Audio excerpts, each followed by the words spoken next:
Assalamu alaikum everyone. Welcome to today's session on PHP data types. और आज हम explore करेंगे एक बेसिक लेकिन बहुत इंपॉर्टेंट टॉपिक। PHP में वेरिएबल्स को किस तरह का डाटा होल्ड करते हैं। सबसे पहले ओवरव्यू लेते हैं। PHP में डाटा टाइप्स को 3 कैटेगरीज में डिवाइड किया गया है। Scalar types, compound types, special types. Scalar types जो सिर्फ एक वैल्यू होल्ड करते हैं, जैसे नंबर या स्ट्रिंग। कंपाउंड टाइप्स जो मल्टीपल वैल्यूज़ को एक साथ स्टोर करते हैं।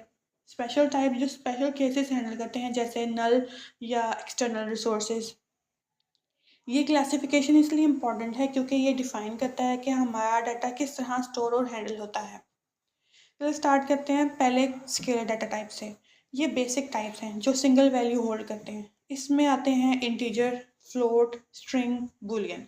Integer whole numbers, float decimal numbers, string text sequence of characters, boolean true या फॉल्स। अगर कभी चेक करना हो कि वेरिएबल किस टाइप का है तो आप उसके लिए वेरिएबल डंप यूज़ कर सकते हैं। सबसे पहले इंटीजर का एग्जांपल देखते हैं।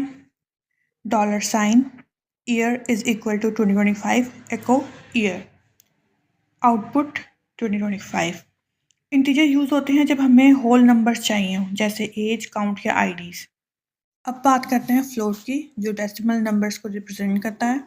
फ्लोट यूज़ होते हैं जब प्रिसिशन ज़रूरी हो, जैसे प्राइसेस, टेम्परेचर या scientific calculations. Example, temperature is equal to 36.7।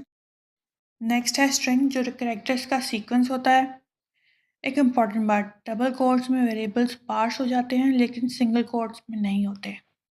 ये डिफरेंस समझना ज़रूरी है जब आप आउटपुट फॉर्मेट कर रहे हो। अब चलते हैं बुलियन की तरफ, जो सिर्फ ट्रू या फॉल्स होता है।